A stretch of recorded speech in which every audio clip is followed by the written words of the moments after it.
po natin kapatid, pakitaas po ang panagkabay at sa panagkabay po sa pagbibigay ng bendisyon sa ating mga tatay. Manalangin tayo. Baba namin makapangyarihan, pilihan ang gamit at lupa, doon iyong pinagtanod sa aking ang gugugong na anak na si Yesu Cristo, upang maging aming anubos, ilong ipagkatiwala siya sa ilalim ng pangangalaga ni San Jose bilang kanyang ama dito sa lupa. Hinihiling namin sa iyo, basbasan ang lahat ng ama sa araw nito.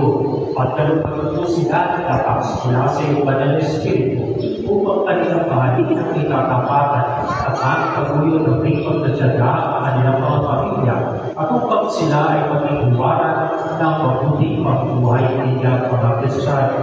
Aming din inaalala ang lahat ng mga mapangalahan ng buhay sa labas ng Santa Cruz upang kanilang makastusan ang mga pang-araw-araw na pangangailangan ng kanilang pamilya.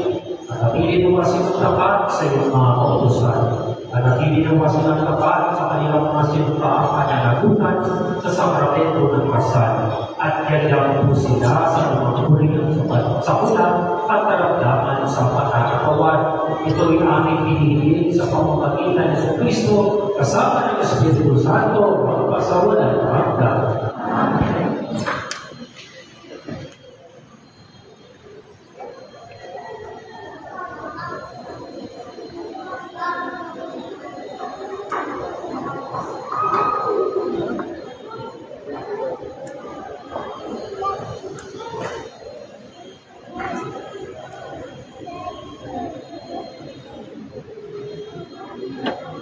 Bigyan po natin ng masigaw ng palakpakan.